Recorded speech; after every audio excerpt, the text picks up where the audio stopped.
Que Jesus nos abençoe.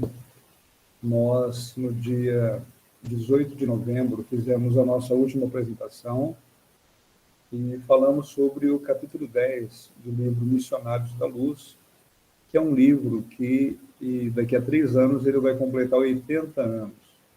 Foi o terceiro livro da série André Luiz, 1934, Nosso Lar, ou melhor, 44, Nosso Lar, 45, Os Mensageiros, 44, Nosso Lar e os Mensageiros, e 45, Missionários da Luz. E é um livro que a cada momento nós vamos descobrindo conceitos, caminhos. Ele descreve praticamente toda a fisiologia do corpo humano nesse livro, explicando processos digestivos. É muito interessante porque ele acaba nos dando informações da nossa organização física, isso há praticamente quase 80 anos atrás, em função de determinados recursos que são manipulados pela espiritualidade. Então, em todas as páginas deste livro Missionários da Luz, nós vamos tendo a percepção da quantidade de informações que nós temos através de suas páginas. Nós não chegamos a concluir, há um mês atrás, o capítulo 10, então nós vamos fazer uma pequena síntese daquilo que vimos e vamos complementar hoje o capítulo. Aqueles que quiserem, por favor, interrompam e façam suas colocações, entendendo que o nosso trabalho de hoje é um trabalho de estudo e, acima de tudo, de participação de todos. A continuação, Missionários da Luz, o assunto é materialização. Como nós já explicamos, nós não vamos explicar os mecanismos da materialização. Isso foi um trabalho muito bem elaborado, pesquisado e apresentado pela Laide. Aqui nós vamos fazer abordagem dos bastidores de um trabalho de materialização. Nós vamos fazer abordagem sobre o comportamento, o planejamento dos espíritos superiores para que esse trabalho ocorra, os cuidados que os espíritos têm para manter a integridade física dos médiuns, ou do médium de materialização principalmente, e também abordagens preciosas sobre o comportamento dos trabalhadores encarnados, que, diga-se de passagem, sempre desapontam André Luiz. Então, nós vemos logo no começo do capítulo, André Luiz ele busca um diálogo com Alexandre, que é o seu orientador nesse livro Missionários da Luz. Fala para Alexandre sobre o desejo dele de assistir, de participar de trabalho de materialização. Alexandre diz que o grupo a que ele pertence não realiza esses trabalhos, mas que ele poderia recorrer a amigos para que André Luiz tivesse a possibilidade de observar esses fenômenos. E isso realmente ele faz, e algumas frases de Alexandre são muito importantes e nos chamou muito a atenção. Ele diz para André Luiz: se houvesse perfeita compreensão geral, respeito aos dons da vida, e se pudéssemos contar com valores morais espontâneos e legitimamente consolidados no espírito coletivo, essas manifestações seriam as mais naturais possíveis, sem qualquer prejuízo para o médium e assistente. Ou seja, se nós tivéssemos as condições morais que ele acaba de retratar nessa simples frase, esses fenômenos seriam fenômenos comuns nos centros espíritas. E, com certeza, a humanidade já teria um pensamento muito diverso do que tem hoje sobre a doutrina espírita. Então, a assertiva de que o centro espírita, o espiritismo é o que nós fizermos dele, tem muito a ver, porque é um conjunto de informações, é uma cultura fantástica que está ao nosso alcance, que foi disponibilizado para que nós, os espíritos encarnados, pudéssemos utilizá-la, utilizar essa cultura, utilizar esse conhecimento. Então, o que compete aos espíritos é o planejamento do trabalho é o planejamento de processos reencarnatórios de médiuns que possam servir de instrumento à altura para que esse conhecimento chegue até o espírito humano. Espíritos superiores e médiuns que, através da própria intuição, possam escrever. Então, nós vemos que a ação espiritual sobre a sociedade é muito intensa. E tudo isso requer planejamento, de forma que a parte que compete aos espíritos superiores não existe falha aí. Agora, aquilo que compete a nós, como trabalhadores que mergulhamos na carne, que nos comprometemos com a divulgação doutrinária, aí sim é que as coisas começam a ficar um pouco mais difíceis.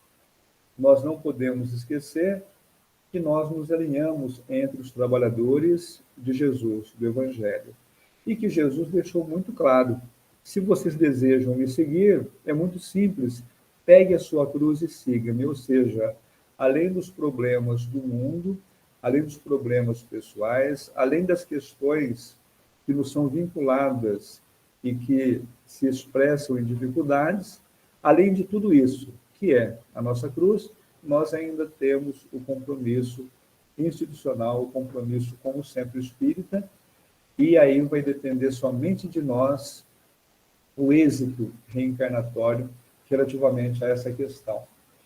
Então, por isso que o espiritismo ele não caminha com uma velocidade maior.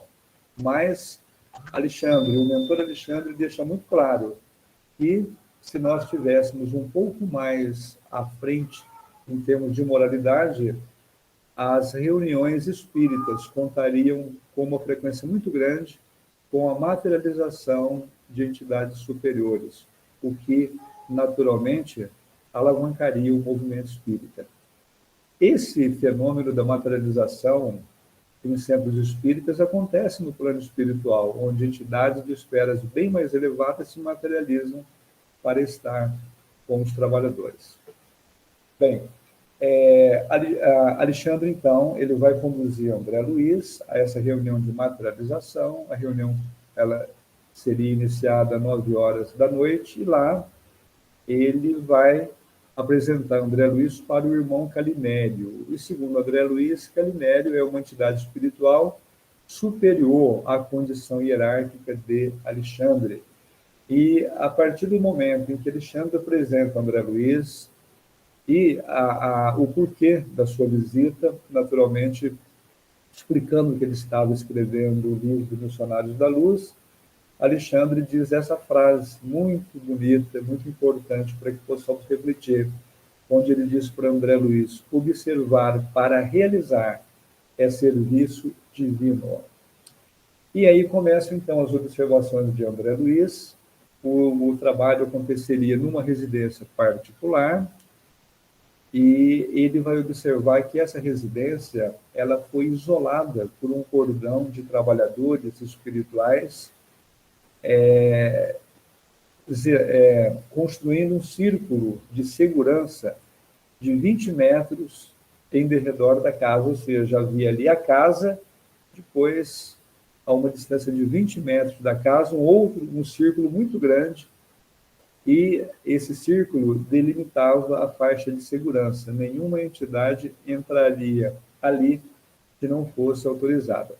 E a finalidade era evitar que entidades pouco evoluídas ou com intenções más pudessem atrapalhar o trabalho. E quando André Luiz observa essa faixa de segurança, digamos assim, Alexandre explica o seguinte, fala: olha, André, aqui é indispensável o máximo cuidado para que os princípios mentais de origem inferior não afetem a saúde física dos colaboradores encarnados, nem a pureza do material indispensável aos processos fenomênicos. Em vista disso, torna-se imprescindível insular, ou seja, proteger o núcleo de nossas atividades, defendendo-o contra o acesso de entidades menos dignas através de fronteiras vibratórias. Então, pessoal, vejam que a finalidade era proteger o núcleo, o local onde aconteceria a reunião, e basicamente duas finalidades. A primeira, zelar pela integridade física do médium, e também zelar pela pureza do material, do ectoplasma e outros elementos que seriam manipulados para o fenômeno da materialização. Então, nós observamos nesse capítulo que o trabalho desenvolvido pelas entidades superiores para a realização de uma reunião de materialização é um trabalho imenso, é algo grandioso.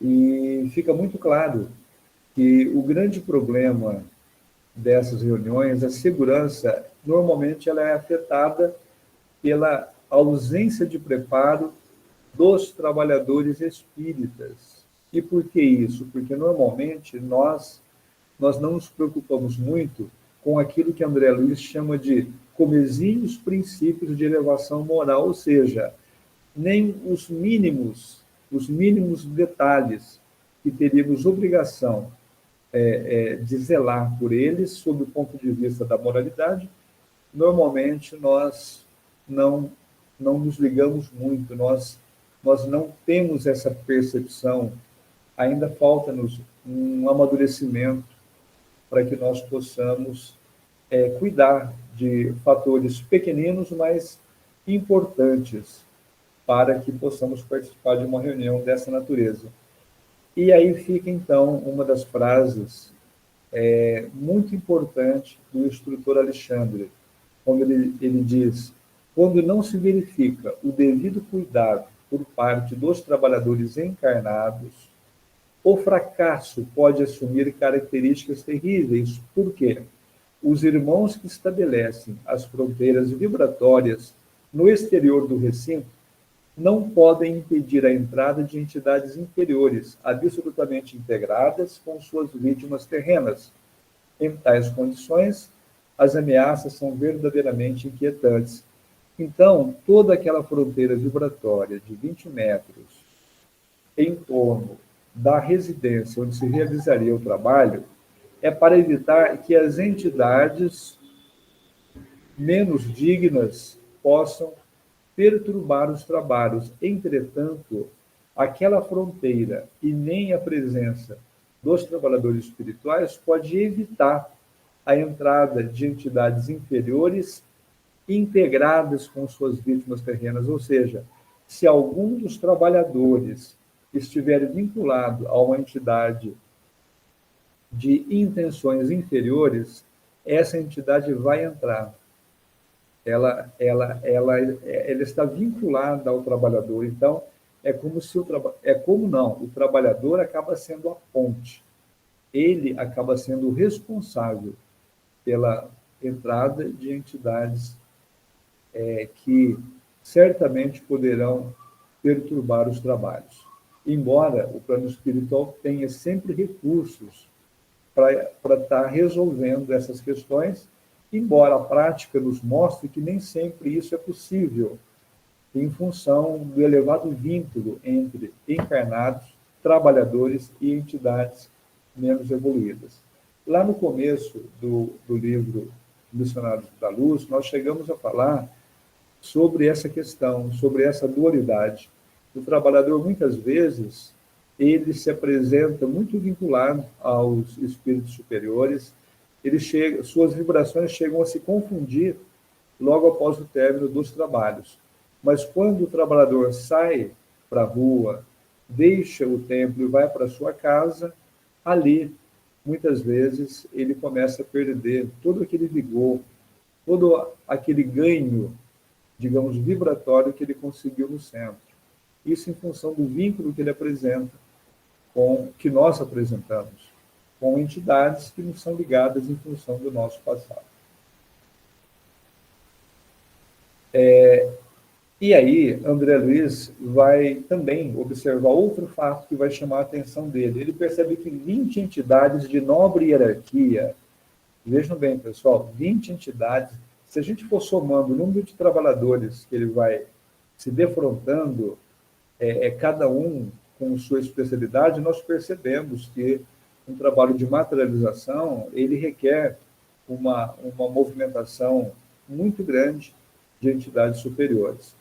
E ele vai perceber que 20 entidades de nobre hierarquia movimentavam o ar ambiente.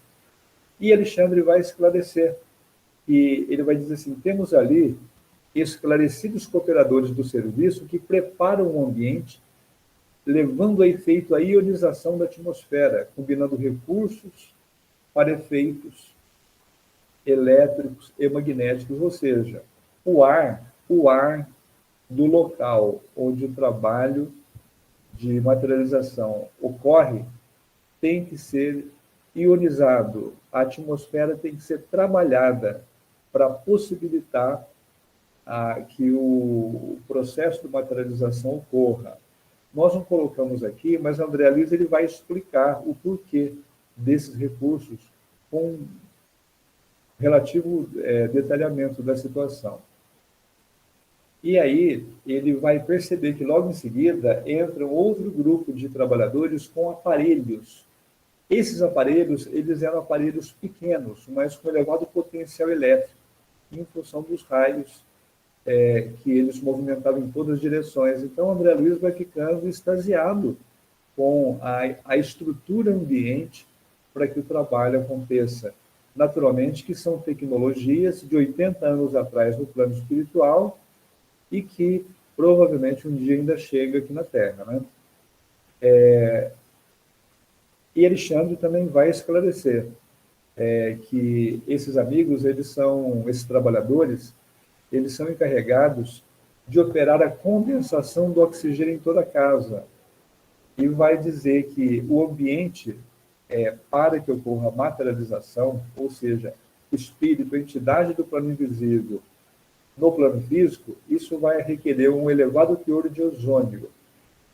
E ele fala que é importante essa ionização para que todas as pressões microscópicas de atividade inferior, né, as larvas sejam exterminadas. O ozônio, nós sabemos que ele tem uma característica antibactericida e ele já é utilizado muitas vezes no processo de purificação da água. Aqui em Itajubá nós utilizamos a desinfecção pelo cloro. O cloro é uma espécie de selo de garantia que garante a consistência da água da estação de tratamento até a nossa residência. Mas outros métodos podem ser utilizados para a desinfecção, para essa ação bactericida. E o ozônio é um dos mecanismos também utilizados para a purificação da água. Vejam que no plano espiritual ele já era utilizado há 80 anos atrás. Também Alexandre vai explicar que o ectoplasma, que será extraído do médium, ele não pode sofrer a introdução de elementos microbianos, ou seja, ele não pode ser contaminado. Então, se o ar não for purificado, se não houver mecanismos que possam assegurar a pureza do ar, isso poderia colocar em risco o ectoplasma, que vai modelar a materialização do espírito, porque a partir do momento em que o ectoplasma fosse expelido pela médium, o ar, estando contaminado, contaminaria o ectoplasma, e aí teria problemas para a médium, problemas também durante o ato de materialização, porque nós não podemos esquecer de que todo esse ectoplasma é uma massa, e que se nós pesarmos a entidade materializada e pesarmos a médium ela vai pesar a menos, né? A massa corpórea vai ser menor. E o ectoplasma, se nós pesarmos a entidade, colocarmos a entidade numa balança, a massa da entidade será exatamente a massa que está faltando para o médium. Essa experiência foi feita por William Crookes, na Inglaterra, na época mesmo da codificação. Ele foi contemporâneo de Allan Kardec, e lá ele fazia as experiências com a médium Florence Cook. Depois ele acabou se casando com essa moça, e o espírito que se materializava chamava-se Kate King. Então, ele pesava, ele fez uma série de procedimentos técnicos para poder avaliar essa condição. Então, é lógico que se esse ectoplasma retorna para a médium contaminado, ela vai ter problema de saúde. E também, recursos da natureza, né, eles são utilizados no processo de materialização, assim como elementos das plantas e das águas. Então, vejam que não se trata apenas do ectoplasma ali do médium. O ectoplasma é, sim, digamos, é a grande base para que ocorra o fenômeno, mas, além disso, ele será manipulado pelos espíritos, onde elementos das plantas, das águas, elementos fitoterápicos, etc., farão parte dessa composição. Então, é um processo extremamente complexo. Né? Nós não temos como ainda avaliar isso. Mas, quando nós lemos o capítulo 10, que recomendamos para todos, nós observamos que André Luiz, ele detalha as informações de uma forma, assim, muito bonita. E nós passamos a ter, então, uma ideia da complexidade do fenômeno. Aí ele vai falar sobre a entrada da médium no ambiente, ele vai falar sobre uma entidade também superior que trouxe a médium, o espírito chamado Alencar. Alencar, ele é considerado ali o chamado controlador mediúnico, ele já está vinculado à médium e ele será o espírito que vai se materializar. Tá?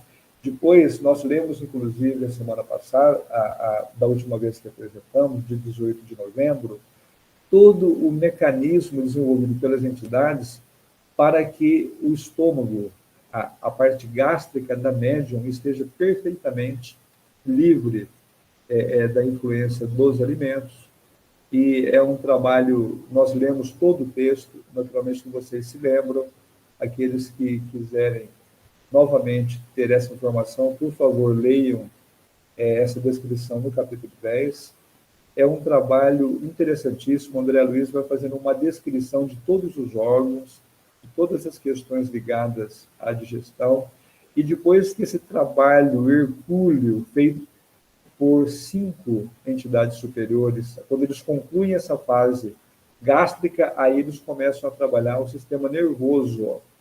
Então, é um trabalho enorme, imenso, e os encarnados não têm a menor noção daquilo que está acontecendo.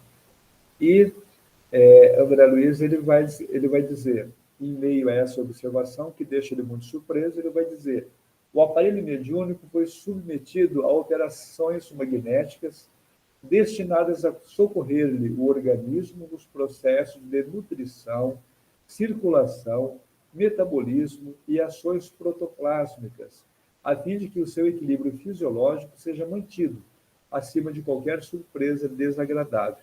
Esse é um resumo da explicação que Alexandre dá para André Luiz sobre os processos que foram desenvolvidos para que o médium tenha as condições necessárias para fazer o seu papel durante o processo de materialização. E aí, então, que foi onde nós paramos, vai acontecer algo surpreendente, porque nesse momento em que os guias acreditam que já está tudo sob controle, trabalhadores espirituais se aproximam de Alencar e diz para ele que um dos membros encarnados da equipe está se aproximando em condições indesejáveis porque bebeu alcoólicos em abundância. E daí eles começam a se preparar para providenciar o chamado insolamento, ou seja, ele tem que ser isolado para que ele não prejudique os trabalhos. E Alencar, ele vai se mostrar um pouco assim contrariado e vai dizer que a situação é muito grave e ele tem que ser realmente neutralizado. E Alexandre vai explicar para André Luiz sobre essa questão, vai dizer o seguinte: olha, André, nesses fenômenos, os fatores morais constituem elemento decisivo de organização. Não estamos diante de mecanismos de menor esforço, e sim ante as manifestações sagradas da vida, em que não se pode prescindir dos elementos superiores e da sintonia vibratória.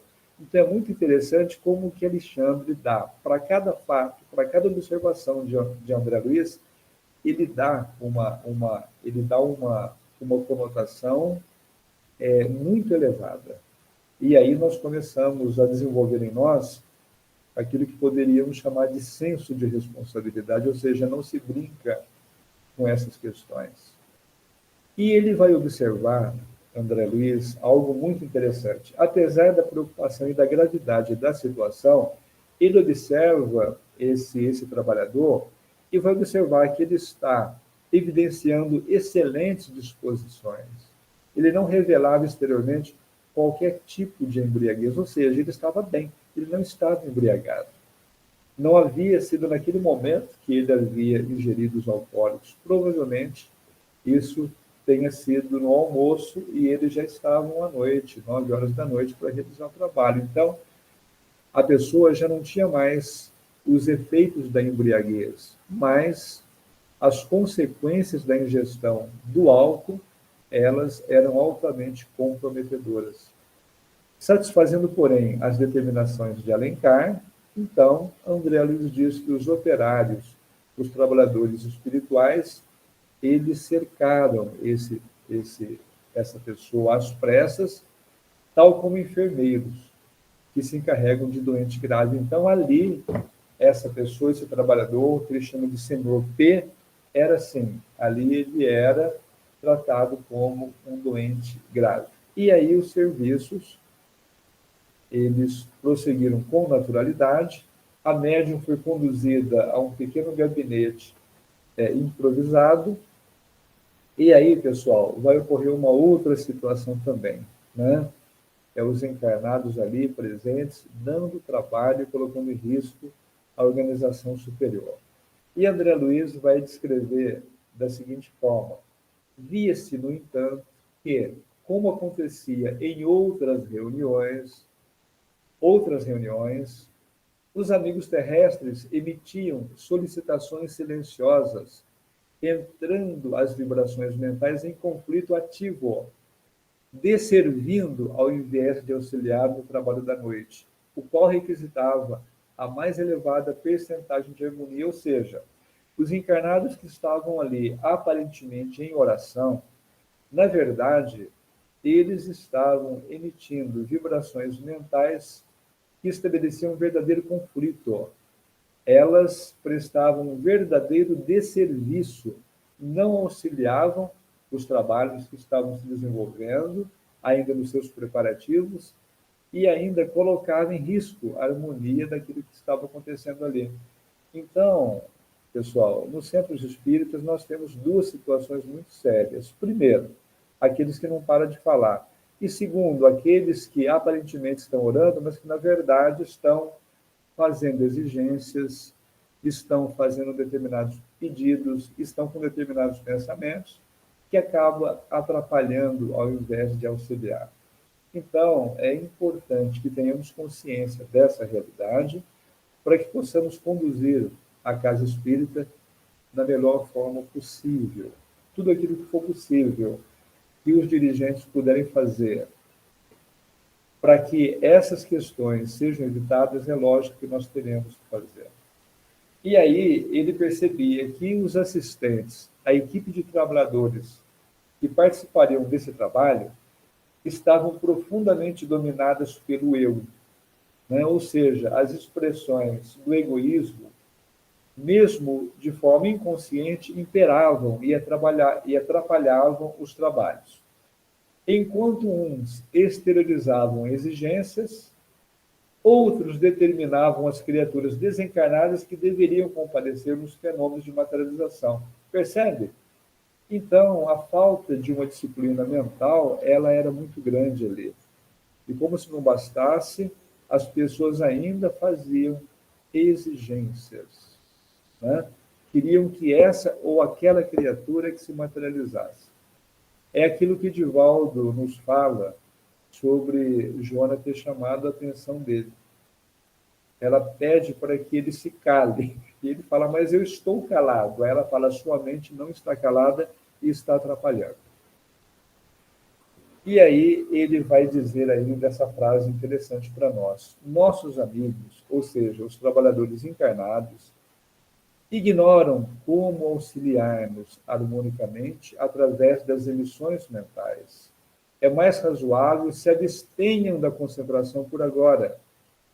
Diga-lhes que cantem ou façam música de outra natureza. Procurem distrair-lhes a atenção deseducada.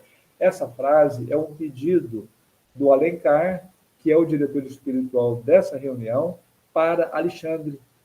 Então, ele deixa muito claro para Alexandre, ele fala, olha, né, vamos dizer para os nossos irmãos parar de se concentrar, parar de orar, e vamos procurar distrair a atenção deseducada deles. Aí, Alexandre precisa de improvisar uma chamada garganta ectoplásmica, e nós queríamos nos deter um pouquinho nessa questão, porque essa questão da construção da garganta ectoplásmica ela abre possibilidades para que nós possamos entender o mecanismo das criações espirituais superiores. Por que que Alexandre convida André Luiz para construir essa garganta ectoplásmica? Porque Alexandre precisa de dizer para os assistentes, para os trabalhadores encarnados, cantar, ao invés de se concentrar, ao invés de orar, para que essa ação mental não prejudique os trabalhos. Então, para que ele possa se comunicar, para que a voz dele seja ouvida pelos presentes, ele precisa de construir uma garganta ectoplásmica. E aí nós vamos ler esse trecho para que a gente entenda como que isso vai acontecer. Então, ele vai dizer para André Luiz, não precisa se inquietar, bastará ajudar-me na mentalização das minúcias anatômicas do aparelho vocal. E André Luiz diz, eu estava aturdido, mas o instrutor ainda considerou a força nervosa do médium, ou seja, o ectoplasma, essa matéria plástica, é profundamente sensível às nossas criações mentais. Então, Alexandre, ia se utilizar do ectoplasma, dessa força nervosa do médium, para poder modelar uma garganta ectoplásmica para que a voz dele, Alexandre, pudesse ser ouvida pelas pessoas presentes.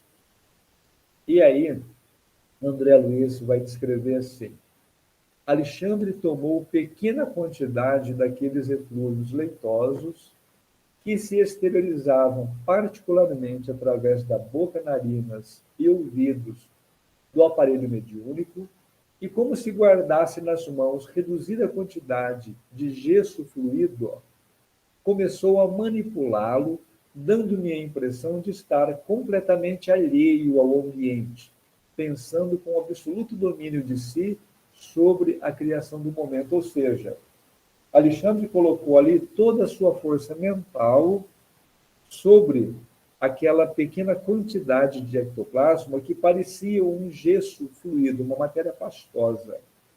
E ele se concentrou de tal forma que André Luiz teve a impressão que ele estava totalmente alheio ao ambiente, e realmente estava. Aos poucos, diz André Luiz, vi formar-se sob meus olhos atônitos um delicado aparelho de fonação.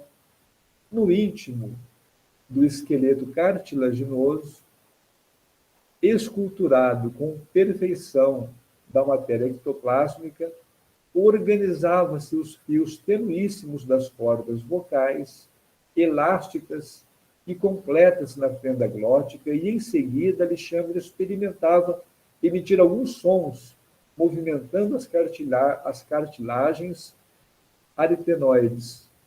Formara-se ao influxo mental e, sob a ação técnica de meu orientador, uma garganta irrepreensível. Com assombro, verifiquei que, através do pequeno aparelho improvisado e com a cooperação dos sons de vozes humanas guardadas na sala, nossa voz era integralmente percebida por todos os encarnados presentes. Pessoal, tiveram a percepção da quantidade de informações que temos aí? Além de modelar, de ajustar esse esse aparelho, digamos assim, ele ainda se utilizava dos sons que estavam ali. Ele diz dos sons guardados na sala, né? Para a gente entender isso, vai demorar muito tempo ainda. E o som que estava ali na sala, ele era modelado, e diz André Luiz, nossa voz era integralmente percebida por todos os encarnados presentes. Parecendo-me satisfeito com o êxito de seu trabalho, Alexandre falou pela garganta artificial, como quem utilizava um instrumento vocal humano, tipo um microfone, né? E ele diz: meus amigos, a paz de Jesus seja convosco, ajudem-nos cantando, façam música e evitem a concentração. Olha só, né? Então Alexandre deu conta do recado, né? Ele modelou esse aparelho, operou esse aparelho e se fez ouvir pelos presentes. Fez-se música no ambiente, diz André Luiz, e vi que o irmão Alencar, depois de ligar-se profundamente à organização mediúnica, tomava forma ali mesmo, ao lado da médium, sustentada por Calimério e assistida por numerosos trabalhadores. Aos poucos, valendo-se da força nervosa exteriorizada e de vários materiais fluídicos extraídos no interior da casa, aliados aos recursos da natureza, olha só, vejam bem, Alencar surgiu aos olhos dos encarnados perfeitamente materializado. Deve ter sido uma cena fantástica, não é, pessoal? E aí, o irmão Alencar entreteve pequena palestra diante dos companheiros terrestres, extasiados. Não eram, todavia, as palavras trocadas entre ele e os assistentes que me impressionavam o coração, e sim a beleza do fato, a realidade da materialização, dando ensejo a dilatadas esperanças no futuro humano, quanto à fé religiosa, à filosofia confortadora da imortalidade e à ciência enobrecida a serviço da razão iluminada. Pessoal, vejam bem a grandeza desse momento e o que tudo aquilo representava para o futuro da humanidade. Então, a hora que isso que aconteceu há quase 80 anos atrás acontecer novamente e as pessoas tiverem acesso a essa informação, o que já poderia estar acontecendo, com certeza o pensamento filosófico, científico e religioso humano tomarão outro rumo. Diz André Luiz, já terminando aqui o nosso trabalho. Depois de maravilhosos minutos de serviço e júbilo, com significativas demonstrações de agradecimento a Deus, terminaram os trabalhos da noite, cooperando todos nós para que a médium fosse perfeitamente reintegrada no seu patrimônio psicofísico. Então, quando os médiums saem do centro melhor do que entraram,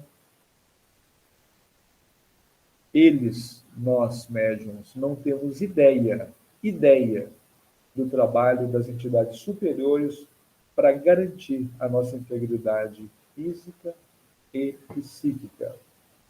E continua André Luiz, meu coração transbordava de contentamento e esperança. Todavia, era forçoso confessar que para tamanhas manifestações de serviço e tão sublimes bênçãos, era muito reduzido o entendimento dos encarnados, ou seja, era uma mobilização muito grande de entidades superiores para um entendimento tão reduzido por parte dos trabalhadores encarnados. Diz André Luiz, semelhavam-se os encarnados, os trabalhadores do centro espírita, semelhavam-se a crianças afoitas, mais interessadas no espetáculo inédito que desejosas de consagração ao serviço divino. E ele diz francamente, estava desapontado. Tantos emissários celestes a se esforçarem por meia dúzia de pessoas que pareciam distantes do propósito de servir à causa da verdade e do bem. Pessoal, parece que isso ainda acontece, infelizmente, em nossas casas espíritas. Daí a importância de trabalharmos essa consciência em nós e também nos trabalhadores da instituição, nossos irmãos, e também naqueles que frequentam as casas espíritas. Mas Alexandre não perdeu a oportunidade de mostrar um outro lado dessa questão, né? André Luiz, com muita propriedade, ele teve uma visão do grande trabalho das entidades superiores e do quase nenhum aproveitamento ali por parte dos encarnados. E ele vai dizer que estava desapontado diante dessa dificuldade dos trabalhadores. Mas Alexandre, muito otimista, vai dizer isso aqui, pessoal, olha que coisa bonita. É verdade que você, no mundo, foi médico, sempre interessado em ver o resultado de seu trabalho, diz Alexandre para André Luiz. Mas não se esqueça do esforço silencioso dos semeadores do campo. E recorde que as sementes depositadas no sarcófago dos egípcios, há alguns milhares de anos, estão começando a produzir maravilhosamente no solo da terra. Então, olha só o que ele quis dizer, né? Que agora os trabalhadores espirituais, eles eram verdadeiros semeadores silenciosos do campo e que deveriam continuar semeando para que no futuro, talvez distante, os resultados se façam mais evidentes. Então, meus amigos, meus irmãos, essa é a nossa função. É a nossa função essa. Comprometido que estamos com o trabalho espírita, por opção pessoal, e nós não poderíamos ter tido uma opção tão oportuna, tão importante para todos nós, que nós possamos, sim, continuar os nossos estudos, através desses estudos, buscar os meios para remodelar o nosso caráter e também espalhar o conhecimento, motivar os nossos irmãos, motivar os trabalhadores das casas espíritas, motivar aqueles que procuram a casa espírita, para que, igualmente, eles comecem a desenvolver essa consciência tão importante para que os trabalhos possam ocorrer dentro dos padrões esperados pela espiritualidade. Que Jesus nos abençoe a todos. Fica aqui a nossa mensagem, fica aqui os nossos apontamentos para que todos possam agora participar. Obrigado a todos.